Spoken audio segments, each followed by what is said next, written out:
Oh, mystery of altars. Oh, sayang kaya itong topic karon, no? Manay nga ng Bible, many are called but few are chosen. Dagan kay gitawag. Dagan kay gikuha sa dagan kay giana sa yuta sa sapa. Pero gisala. So ibot sa bot, tanang naa diri sa akong tubangan karon. Mga after pila ka tuig, di na mo makita na. Pwedeng ka na imong tapad karon, makita pa nimo ron.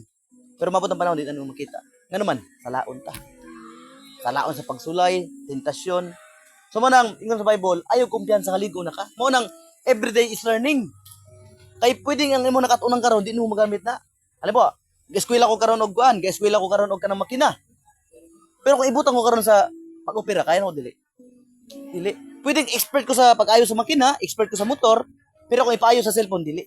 So ibig sabihin, ang learning adlaw-adlaw, ibig sabihin kana bang pagtuon adlaw-adlaw kaya naman. Kung ibutang ka sa bagong sitwasyon, tapos nag-focus lang ka sa isa ka butang, ko na ko ani. Kuan ako, master na ko ani, expert na ko ani sa pag-ayos sa akong gamit, expert ako sa pag-ayos sa motor. Pero na mga butang sa cellphone dili ka expert. Mo nang kailangan nimo karon mag-level up, kailangan nimo karon kung unsay mo nakatunan karon, kailangan makatunan pa nimo lain butang. So ang atong ang atong kuan pag-aralan karon, the mystery. Pag mingon tag mystery unsa pasabot ana? Pag mingon tag mystery unsa na siya? Kakaiba. Pero himala. Mga deep meaning nakatago. Anong tuwa na ba? Mysterious kay ba? Ano man?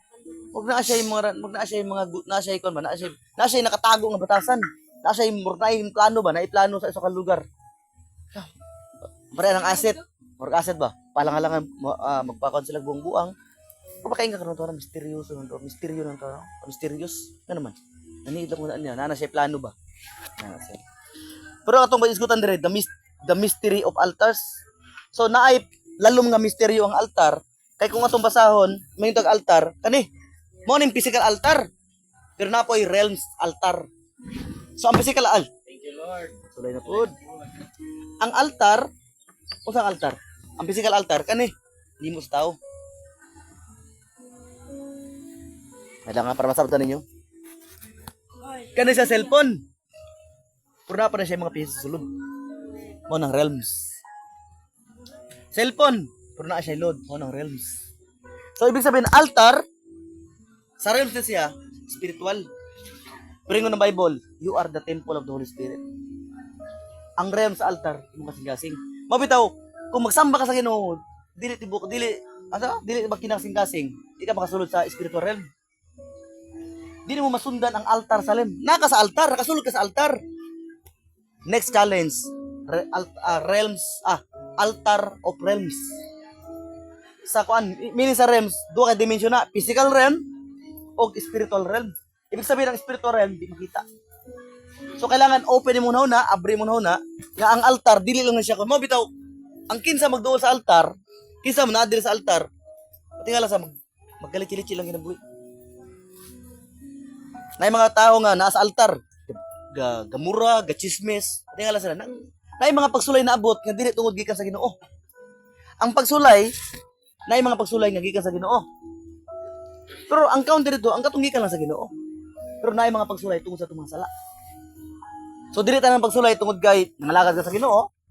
Puro na po yung mga pagsulay. Example di ay ng rip ko. Pagsulay to gikan sa Ginoo. Pagsulay to gikan sa akong desisyon. So nay mga pagsulay dili tungod kay gikan sa Ginoo. Puro na po yung mga pagsulay kay tungod sa atong mga maling desisyon. Ang tawag na consequences. So ang altar, kanatong altar, mo nang ingon ko ay butang yung mga gamit diri kanang mga pero lang mga ano siya pwede. Pero to mga bag, mga pargabi gibutangan og kanong mga kuan, mga ikog sa kuan, sa galay. Mga braso, mga kutsaro. Kato una, nasabda to sa Ginoo kay diri ta kakaon. Pero wala na rason nga ibalik mo jud dire.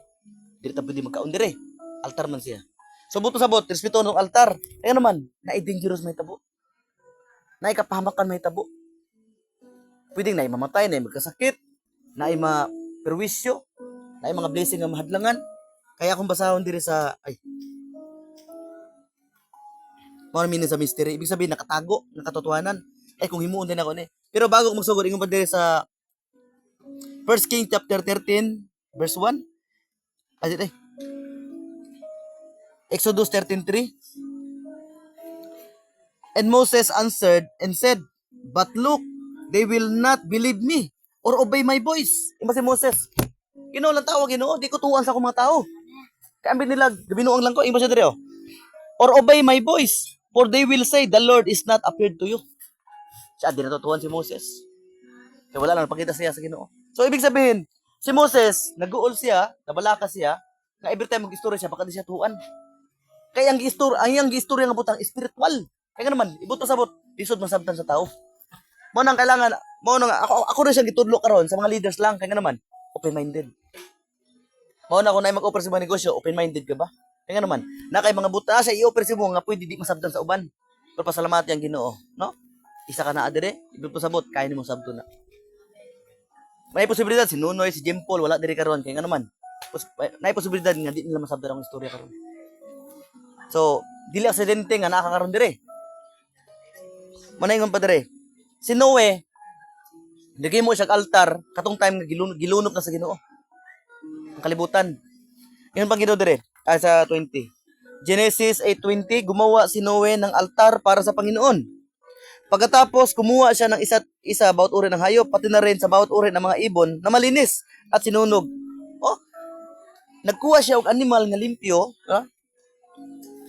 Kumuha siya ng isa sa bawat uri ng hayop na malinis, pati na rin sa bawat uri ng ibon na malinis. Sinunog niya ito sa altar bilang handog ng Panginoon. So, ibig sabihin, every time nga magduol ka sa altar, limpyo. Limpyo itong kasing-kasing. Mo nang kailangan, pag-abot rin, mag-inulsul sa itong mga sala. Kani nga time, kani paghimo nag-altar, no? Iyan ning gikuan, iyan ning i-acknowledge ang kamay sa Ginoo. Pasalamat siya nga giluwas siya. So every time nga nakamidot ang blessing, duol sa altar. Every time nga makaranas kang breakthrough, duol sa altar. Sa panahong, di ba 40 days to? Nagluto-luto sa dagat, ang barko ni Noah. 40 days, no? Naog ng tubig, katong nanasa sa yuta, naghimo siya altar. Ibig sabihin, pasalamat. Mo nang gitawag nga ibalik nimo ang glory sa Ginoo. Asa rapit, kailangan nimo maghimo altar. Pero kanang atong altar, mao na ang atong kasing-kasing. Para makasulod ka sa spiritual realm, sa altar sa spiritual realm, kalim kasing-kasing tama imong motibo. Wala ka nang alagad dire kay di pwede nga dubli mong life. Duay mong kinabuhi. Taka, pag naa ka sa gawas, dili ka Kristiyano. Pag naa ka sa sulod sa balay, Kristiyano ka. Unsay pasabot na ana?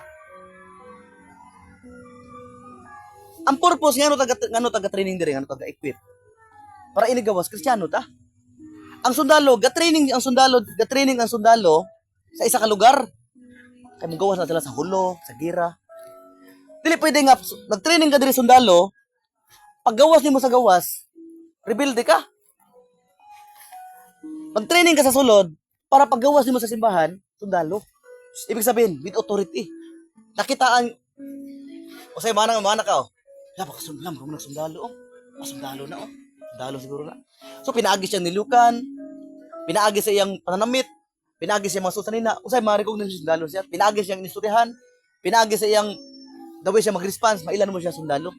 Ang gusto sa Ginoo, dili lang ta Diyos nun, dili sa sulod. Kaya ang tinuod nga Kristiyano na sa gawas. Ang tinuod nga mailang kang Kristiyano kung sa gawas. Dili sa sulod, pwede ka mga lagad, pero pagkabot sa gawas, pwede ka. Pwede ka mag-enjoy, pwede ka mag-inom, pwede ka mag-sigarilyo, pwede ka mag-enjoy sa mga kalibutanong dula, o unsa kasi mga dula ka nag-enjoy ka, kauban ng mga unbeliever. Pero ang gusto sa Ginoo, Kristiyano ka sa gawas, dili sa sulod. Pero mapansin mo, dili gatin og kanang leaders meeting. Pero pagkabot sa gawas, nakitaan ang buhay Kristiyano. Nabago lang kinabuhi. Kung pasabot, dili ka Kristiyano dili ka Kristiyano tungod kay nakasimbahan. Ang tinuod nga Kristiyano, nasa gawas. Pero kay tiyang, akong ginainan, surpan. Ano naman? Tanong mo po kayo surpan? Manayin ko siya, masay, baligyan na yung lawas. Kaya kung i-display na yung lawas, ibig sabihin, baligyan mo na. Pero kung di na may baligya, tago lang. Mabita kung imong i-plaster ang imong sa kagamit, butang sa gawas, baligyan ni.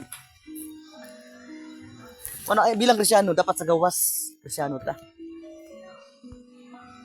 Pagkatapos, diri sa Genesis po, Nagpakita ang Panginoon kay Abraham at sinabi sa kanya, asa mama? Yang. Mama ni mo asa?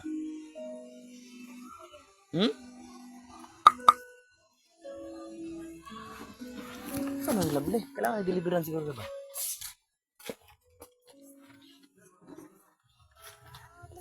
Ay, siguro ko mahal. Pinagkuhan ako dito. Ingo dito. Pagkatapos, nagpakita ang Panginoon kay Abraham at sinabi,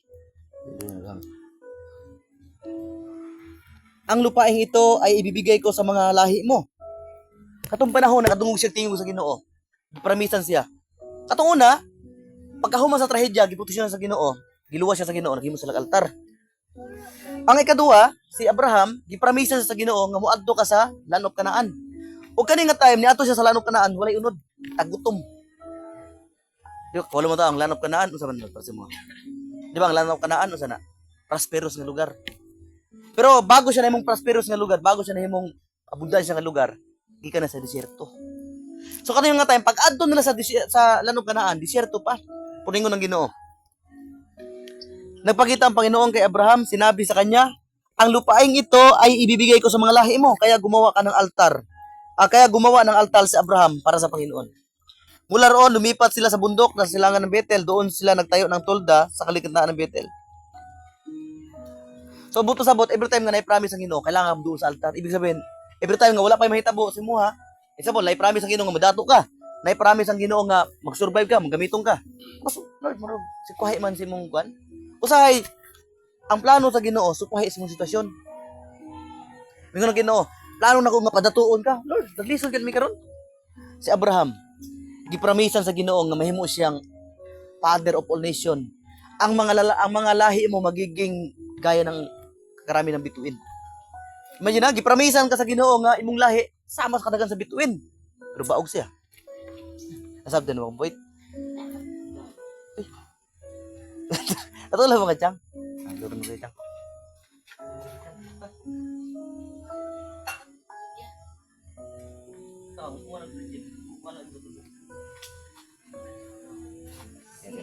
Ano yan? Maganda yan. Ang kuan sa Ginoo, ang promise sa Ginoo, supahi sa imong sitwasyon.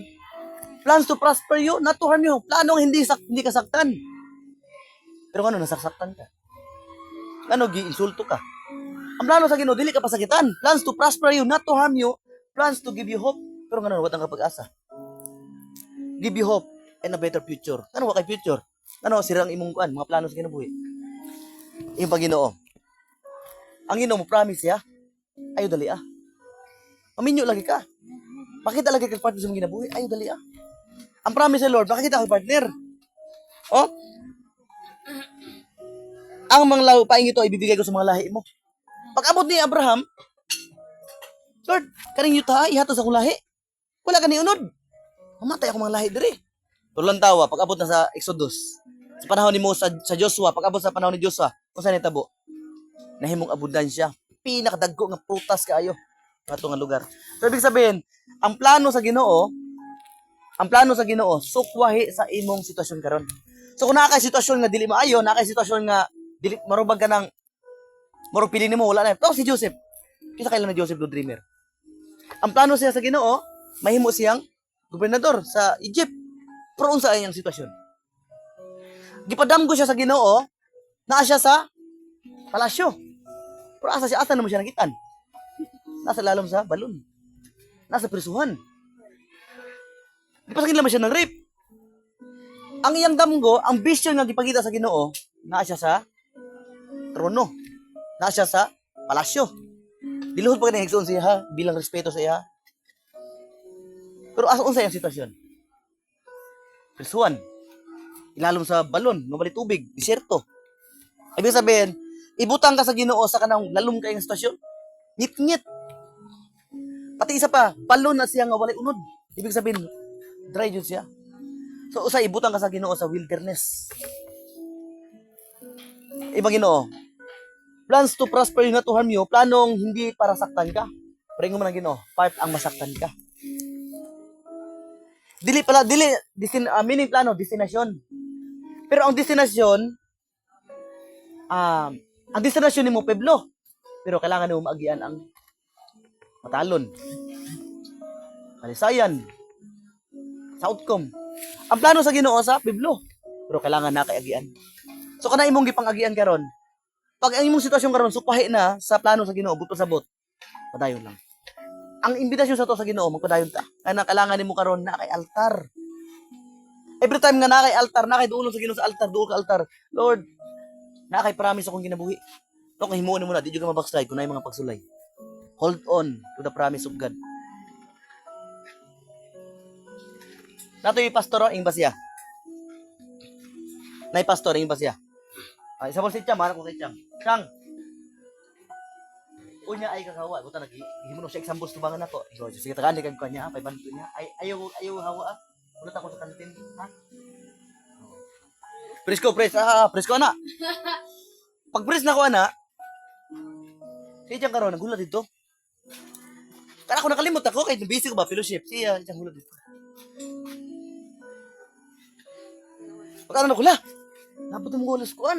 Alas 11. Gani pa kadiri. Gani pa pastor. Daw tanya. Mga 1,000. Ibig sabihin, na-appreciate ako yung effort yun naman. Wala ni kuan kasi siyang pod. Hold on. Nag-promise akong pastor, dito buton. Pag si pastor ang mo-promise, pahatag yun to. Kaya nag-promise manggo. So ibig sabihin, bisa nagulat siya dito, pila ka oras, pero iya na siya pasensya. Gihold on niya ang promise. Nadawatan niya. So manang every time nga nakasaliso sa kahimtang, halimbawa, laki kwarta, Lord, you are the great Jehovah Jireh, kabalo Ginoo. Kung nag-provide ka sa Egypt sa unang panahon, mawalay tubig, nag-provide kag tubig, nag-provide kag isda, nag-provide kag manok, nag-provide kag pagkaon mana. Kung gihimo naman sila kabalo ko himo pa nimo pareho nimo alagad. Ibig sabihin, every time nga na-promise ang Ginoo, hold on. Kapoy na ka, hold on. Ina Lord, you are my strength. Ikaw akong kusog. Di pa? At isinulat ni Moses ang lahat ng sinabi ng Panginoon. Oh, at isinulat ni Moses ang lahat ng sinabi ng Panginoon. Mo na inko take note jud. Oh, sunod, okay lang sunod, dala ta notebook. Notebook. Ano lang. Kinaumagahan, bumangon si Moses at nagtayo ng altar sa may paanan ng bundok ng Panginoon. Gani? Kinaumagahan. Pagkabuntag, kung sa imo niya, mag-ampo din sa Ginoo. Bago matulog, mag-ampo. Pag matapod, mag-ampo. Sa matulog ka udto, ampo gyapon. Salamat Lord, salamat Ginoo. Ngay pasaylo, salamat tayo sa Ginoo. Declare. Pagkatapos inutusan niya ang mga kabataang lalaki na mag-alay sa Panginoon. Even ang mga propeta sa una maghimo sila ng altar. Sa unang panahon, literal nga altar. Maranasan nila ang divine encounter. Pero karon kanimong kasing-kasing mo ng altar. Your body is the temple of the Holy Spirit. Imagine ha, ang banal na Espiritu musulod si mong kasing-kasing. Musulod si mong kinot kasing-kasing. Mo na pag ang taong puno sa balang Espiritu, puno sa gugma, puno sa pagpasaylo, puno sa pagpasabot, puno sa pagsabot. Yan naman, kay mo kasing-kasing ginaugan sa balang Espiritu. Mo bitaw, sa simbahan mo ng templo, pero kanang altar. So mo ni mo kasing-kasing karon. Mo nang dili ka maring balikan ako ha, dili ka makasulod sa realm sa altar. Kung ikaw mismo dili mo kasing-kasing. So kailangan, Lord, pasaylo ako. Kaya nyo pasaylo sa Ginoo. Repent. Para maabri ang realm sa spiritual sa altar. Ang badre. Si Samuel naman ay doon natulog sa bahay ng Panginoon kung saan naroon ang kahon ng kasanduan at habang nakasindi pa ang ilawan ng Diyos. Si Samuel, dito siya tigtulugan sa templo kung asa yun ang altar sa Ginoo. Ano makita siya mga vision. Kamara ang badre. Morning danger sa every time nga sa altar dire. Gamit kag word nga di maayo, chismis ka, na mga trahedya maabot sa mga ginabuhi. Buling-bulingan imong altar. Mo na ingo ang akong kuan. Pero no ang katunaw pa mo kabalo. Di pa jud kay klaro sa imo. Mo nang kailangan maklaro siya karon para ang atong altar tinilimpyo. Pero na wala kay gamit ba. Tunam mo sa unsa man dire mga plato, mga kuan sa unsa lang ba, mga basura. Sakit yan para sa Ginoo. Mo nang ayo ta katingalang ano na mga pagsulay nga dili giging sa Ginoo. Kaingon dire ha. Pagkatapos 1 Samuel chapter 5 verse 2, pagkatapos dinala nila ito sa templo ng kanilang Diyos na si Dagon at sinabi rito. Ano manggot nga time? nailog sa mga Palestino ang kahon ng kasunduan. Ang Ark of Covenant nailog sa mga Palestine. So, kay kanimong nga time, ang Ark of Covenant dalahon nila sa gera. Murag nahimo pang anting ba? Kay tungod sa nakauna jud ang Ark of Covenant kargahon na nila. Every time nga naibati bisang gamay lang sila mudaog jud sila. Tapos karon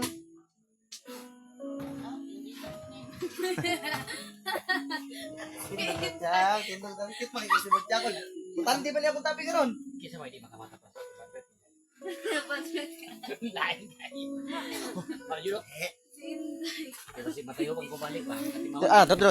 Tindog sa ta. Jesus.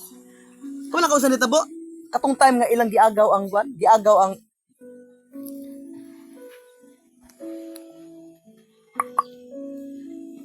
Pero now. Kabalo mo usan nahitabo sa panahong giagaw nila ang kwan, nailog nila ang Ark of Covenant, ang altar. Ingon ba dere? Ay katawan na tiyang. Pinarusahan ng matindi ng Panginoon ang mga taga-Asyod at ang mga karatig lugar nito. Ngayon naman, hugaw. Kung saan ito po, gusto nyo kamumba, kamo daw basa na, ano na ko nung ko. Okay, mas lahi yung basa para. 1 Samuel chapter 5, verse 6. Chapter 5.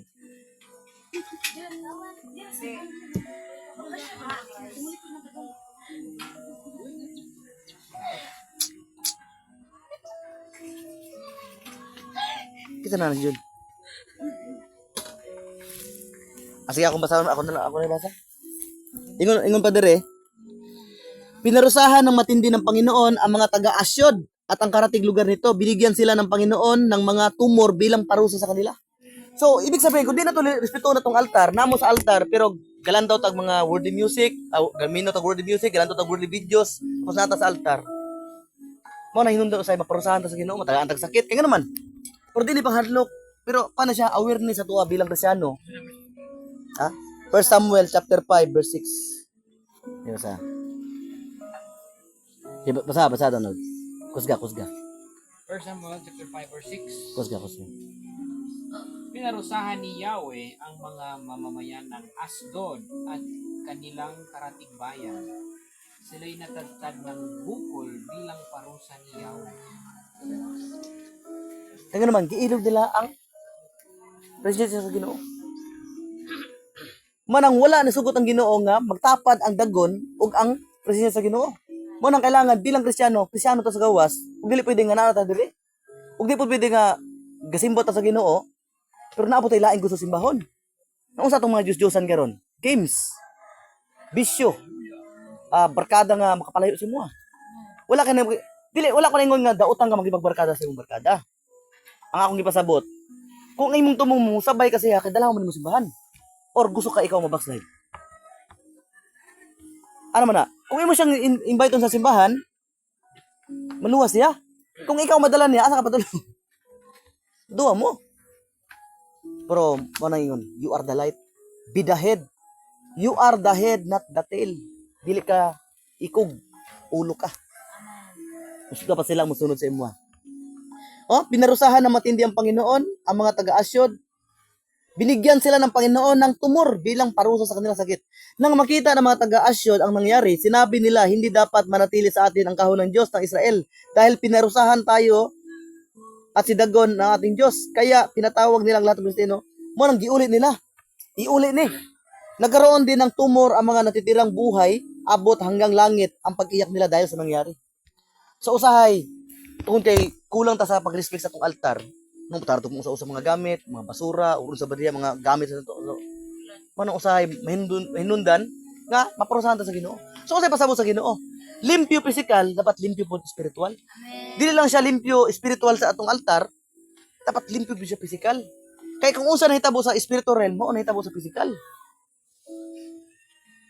Maningon padre Sumagot sila, kung ibabalik ninyo ang kahon ng Diyos ng Israel, ibig sabihin kung asa ang presensya sa Ginoo, dapat samahan ninyo ito ng handog pambayad ng kasalanan. Sa pamagitan nito, gagaling kayo.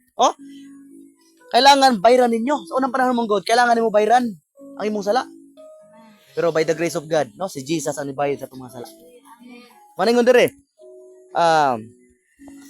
Sa pamamagitan nito, gagaling kayo at ihinto na ng Diyos ang pagparusa sa inyo. So, pwede undangon sa Ginoo ang iyong parusa. Pwede na ni ayunin imong sakit. Kung gikan sa sala nga inani, ayun na kaniya. Pero say kailangan mo hinusulan imong mga sala. Kayo nga naman, kay usahay, nagkasakit ha, dili tungod kay pagsulay gikan sa Ginoo, kung dili tungod pud kay wala na tong respeto ang altar. Mo nang every time nga nata diri sa altar, basta ka na tong kanon kani ilayo na wala siya. Kani altar na to dire. Di ko gusto nga na maglantaw mga worthy videos or unsa ba niya mga chismis nga dili gikan sa Ginoo or mga nonsense nga istorya kapag namo sa altar. Ang altar man gud dili mo gud naong presensya sa Ginoo. Because we are fighting, no? Altars. So ang altar versus altars. Nasabta na? Altar versus altars. Pag may altars, unsa pa sabutan na? Ang altars. Dagan. Nata isa ka altar. Pero dagan kalaban niya altar. Altar sa witchcraft. Altar sa sala. Altar sa unforgiveness. Altar sa pride. Altar sa sa garbo. Altar sa sa ito kanyo. Mga wrong mindset. Dagan kitag altar nga dapat gubon. Pero sapat na ang isa ka altar sa Ginoo. Because greater is He. First John 4:4. No, greater is He that is in us, that He is in the world. Kaysa sa kalibutan dito sa butan, lamang kayang power sa Ginoo. O sa nitabo, nagkasakit sila. Huwag na ninyong iyong pang Ginoo dire. Nag-warning ang Ginoo, pero kung usay mo pagkahimo do kasing-kasing, iyong pang Ginoo dire sa 1 Samuel, ningon sila. Huwag na ninyong patigasin ang inyong mga puso, gaya ng ginawa ng Egyptyo at kanilang paraon. Pinayagan lang nilang makaalis ang mga Israelita nang matindi na ang paghihirap sa kanila ng Panginoon. Ayon na pabuta nga nagdako pang sakit nga maabot sa itong kinabuhi. Usa na to respeto ng altar sa Ginoo. Kailangan na to respeto ng altar sa Ginoo jud. Nata dire tama to mapa ning mapa. Dili mo pwede mag-make up dire kay di puro kita sa balay. Mo nang di jud pwede jud. No, so ibig sabihin tanan ta aware na every time makita na to atong mga uban natin dire kung di wala na inform, kamo na magkon sila. Mo nang ang disciple ni Jesus mo spread og mo spread og tudlo sa teaching sa iyang disciple. Tapos ang iyang mga disciple mutudlo po sa iyang mga disciple. So kung kinsa to mga disciple dire mga uban mga kasimba sa to dire, wala pa jud kabalos ka matuoran, kamo na mag-istorya. Na kailangan to respeto ng altar. Nga naman dili na siya altar kay physical, spiritual altar. Pero mag-reflect sa physical kung unsa ang altar. Mo nang usay maayo kita manamit. May ka musuot, may kita manamit ka ng mga cover katong lawas. Pero atong kasing-kasing puno sa pagdumot. Sa usahay matabunan sa maayong pananamit. Maayo nga smile pero puno sa pagdumot. Maayo manamit pero imong kasing-kasing mo ring sa Bible, kung unsa imong kasing-kasing mo gawas. So unsa ang nasa espiritu ren, dapat mag-reflect sa gawas. Yung pang Ginoo ayo pagay inyong kasing-kasing. Ang limang gintong hugis tumor na ipinadala ng mga Palestino bilang handog sa pambayad ng kasalanan. So, anong panahon silang mabayad para mapasaylon sila. Pero ang mali dire sa mga Palestino, ito sila nga, power po lang Ginoo sa Israel. Pero wala rin sunod. So, dili jud sapat nga mahimo kang believers lang sa Ginoo. So, part ang mahimo kang believers, pero dili gusto ang Ginoo nga manatili ka diya. No, gawas imong person. Ha? Oh, kay kung believers, gusto ng mga mga Palestino kalaban sa Ginoo, kalaban sa mga Israel. Tuo sila sa powerful ang Ginoo sa Israelite. Mo kay bitaw nailog nila ang amin dalag makatabang pud sila ha. Pero di man gusto ang Ginoo. Dagon og ang presensya sa Ginoo magsagol. You cannot serve two masters. Dili pwede nga sa imong barkada, unbeliever ka dito, apo dire believers ka. Kailangan dili gusto. Dili pwede mainom ka sa kopa sa Ginoo, minom kag kopa sa demonyo. Gusto sa Ginoo isa lang Dios. Ngunit ganina tungod kay ang asang presensya sa Ginoo, wala lang lagi ko gisagol nila sa dagon, kaya nagkasakit. Dire joy kanilili lang namatay. Matay ngo ganina, di ka basa-basa makasulod sa presensya sa Ginoo sa unang panahon. Pag musulod ka sa Holy of Holies, puno ng tao. Kung makabalik, buto sa bot, putli ang kasing-kasing. O di makabalik, buto sa bot, na secret sin. Wala ginusulan. So, every time nga masulog ka sa Holy of Holies, ilang mo na naon kung makabalik pa ba sa udili? ana kalisod sa una mosulod sa presensya sa Ginoo. Pero karon usay ato nang giabuso ang kasulod mo presensya sa Ginoo. Dali lang mo ni. Pero sa unang panahon lisod kayo. Mo nang gitawag nila grasya na lang sa Ginoo tanan. Mo na every time mga bukas salamat sa grasya Ginoo. Kaya nga naman, ingon pa diri sa 19. Ngunit may pinatay ang Dios na 70 na tao na taga Bet Shemesh. Kuno siya bundiri sa kon ba? Sa Israel ug sa Palestine, mura ba ganang sa Zamboanga. Ano sa bang bundiri sa Lipuno? Kalimpapa na bundiri siya sa norte. Muna na ba? Ang ang lugar diri sa Bet Shemesh bundiri na sa between Palestine ug between Israel. Ingon pa diri. Ngunit may pinatay ang Dios na 70 na tao na taga Bet Shemesh dahil tiningnan nila ang laman ng kahon ng Panginoon. Nagluksa ang mga tao dahil sa matining dagok na ito ng Panginoon sa kanila. Imagine ha, Israelita sila. Believers. Pero di man putli ang kasing-kasing. Paglili nila sa unang panahon, ang makalili ato, mga kuha naman ang mga kasunod sa presensya sa Ginoo, mga pare lang. Mga propeta, mga judge, o sa mga calling sa Ginoo. Pero kita karon, dili lang ako makasulod sa presensya sa Ginoo, pati kamo. Dili lang ang pastor ang nakasulod, dili lang ang pastoron dyan, si pastoron dyan ang nakasulod sa presensya sa Ginoo, pati ikaw. Nga dili pa kayo lalum sa pangalaga sa Ginoo, pero nakasulod ka sa presensya na encounter mo yung divine encounter. Ang power sa balang espiritu, bisag dili ka pastor, bisag dili ka propeta. Ana ang grasya sa Ginoo karon. Pero sa unang panahon, gipatay. So ibig sabihin every time nga din i-disrespect na to ang presensya sa Ginoo, asa mo lunsad ang balang espiritu, asa mo hulog ang altar. Mabitaw kung naay magbugal-bugal si mo bilang anointed Christian, mapahamak sila. Kaya nga naman, anointed ka. Sa Bible, sa unang panahon manggod ang altar, literal ang altar. Karon literal ang altar, pero nakakunig po siya sa imong kasing-kasing. Kaya ka nang imong altar mo nang aka na imong kasing-kasing mo nang altar. So mo nang you are the temple of the Holy Spirit. Sa Bible sa una, pag once magbugal-bugal ka sa altar sa Ginoo, pwede mo ikapahamak. Matingala ka nga no, pag once na yung mga tao nga bugal-bugal nimo, na yung mga tao nga magdaot nimo, na yung mga tao nga tugtaugon ka, ano sila silutan sa Ginoo? Bisan di mo na silang gi-bless. Ano siguro? Kaya nga naman, ang imong altar, yung kasing-kasing, mo nang altar sa Ginoo. Every time nga magbugal-bugal ka sa altar, distraction mo tabo, pwede magsakit, pwede mamatyan. Kaningon dire oh. Ngunit may pinatay ang Dios nga naman. Namo rin presensya sa Ginoo. Kay kaning out of covenant, dinadala niya sa altar sa unang panahon, sa templo. Kung asa na siya i-transfer, ang altar sa Ginoo, kung asa siya i-transfer, mabless. Muna ilugan sa mga ibalhin na diri. Every time nga asa ibutang ang altar, mabless na imong kasing-kasing na may altar man sa Ginoo. Muna every time nga asa ka maadto, mabless ang lugar. Na mga discouraged tao, ma-encourage. Kapag usap to nga verse diri oh. Nga every time nga ilang dalo ng ila man gitransfer ang kwan, ibali man sa ano. Kag gitransfer pud nila sa Silo. Ay Ginoo. Sa panahon gitransfer sa Silo ba tong lugar? Basta templo po na siya, gitransfer siya dito. Ang Art of Covenant, pinagpala ang lugar.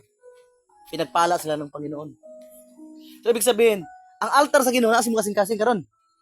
Muna every time nga asa ka maabot, mabless ang lugar.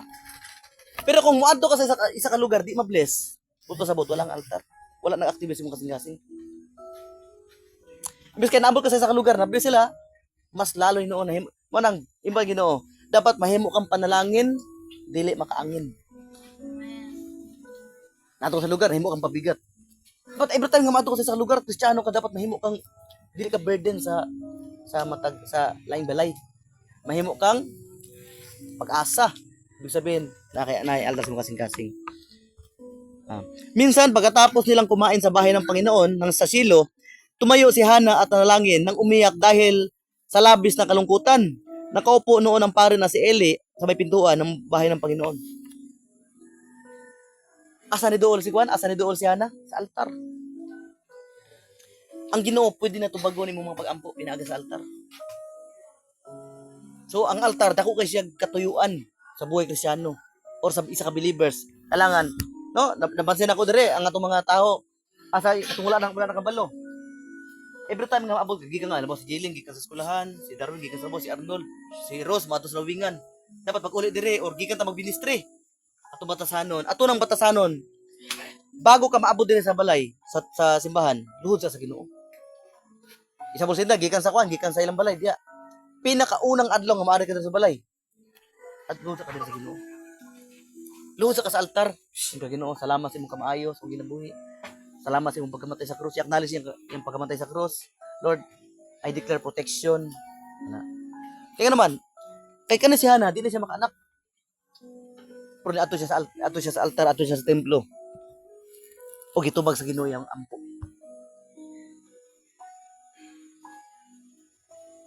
Ano ba? Sinabi ni Hana kay Eli, kung matatandaan niyo po, ako ang babaeng tumayo rito noon at nanalangin sa Panginoon. Hiningi ko po ang batang ito sa Panginoon at ibinigay niya ang kahilingan ko. Kaya ngayon, ihandog ko po siya sa Panginoon. Ibig sabihin, every time nga maluhod ka sa altar, kung itubagon sa Ginoo yung mga pampo, balik ka sa iya. Ibalik ang glory sa iya.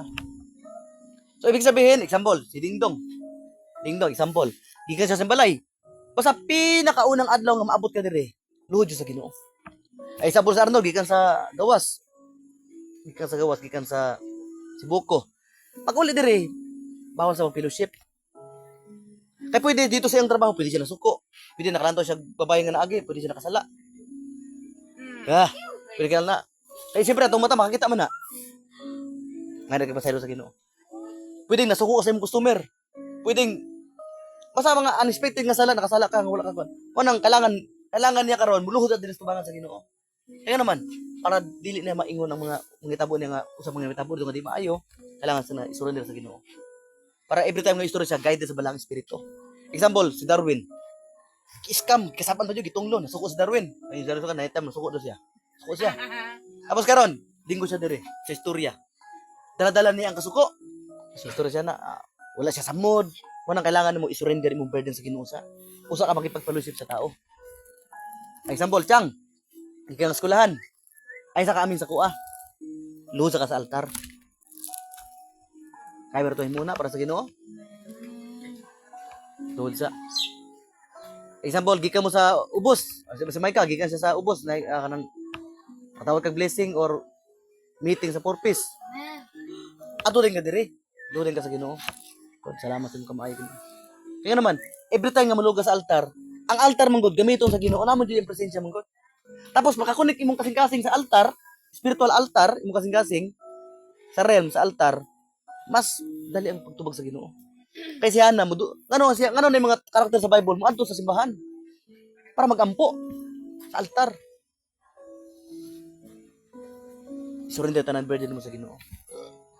So, ibig sabihin, kailangan ma-remind balik sa tua na every time nga gikan mo sa gawas, load mo sa altar. Amen? Sige, matindog ta.